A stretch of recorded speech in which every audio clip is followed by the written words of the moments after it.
বেটা এত সময় লাগে? তোকে কখন ফোন দিয়ে আসতে বলছি? বন্ধু, আমার তো একটা ভুল হয়ে গেছে, গাড়ি তো আমি মার খেয়ে ফেলাছি। এই বেটা কি বলো সেটা? তুই গাড়ি মার খাওয়া ফেলছস? এটা কোনো কথা? আমার শখের গাড়ি, তুই এটা মার খাওয়া ফেলছস? এটা কোনো কথা? এটা কোনো কাজ করছস তুই? আচ্ছা বাদ দে, যা হয়েছে হয়েছে, যা হবার তা তো হয়েছে। ওঠ।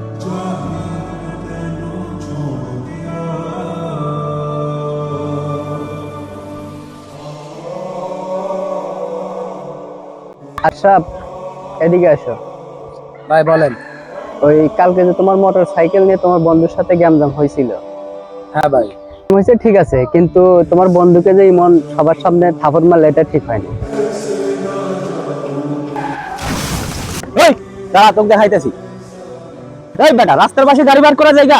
সরি ভাই, ভুল হয়েছে। সরি বলে সবকিছু সমাধান হয়ে যায়?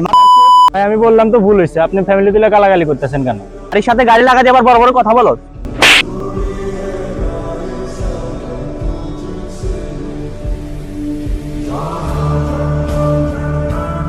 এই আশরাফ, তোমাকেই তো খুঁজতেছিলাম, তুমি কার কাছে গাড়ি চালাইতে দাও, গাড়ি মেরে দেয়, দিছি কানের নিচে একটা।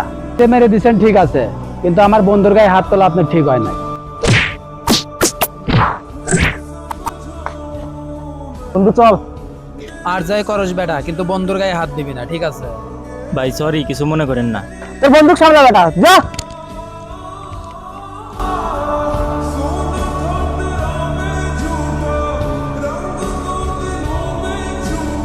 ইস, কথা পাইছোস? হ্যাঁ একটু একটু। আরে বেটা, তুইও কি এত বড় শরীর নিয়ে ওর হাতে মার খাইছস? আর তুইও কি করছস? একটা মারছস আর 10 টাকা খাইছস। এ বেটা, 10টা খাইছি তাই কি হয়েছে? একটা যে দিছি ওইটাতেই বুঝবো না রাতে। আরে বেটা, তুই নিজেই ঝামেলা করতে না করছস, আর নিজেই যে আবার গাড়ির জন্য ঝামেলা করে।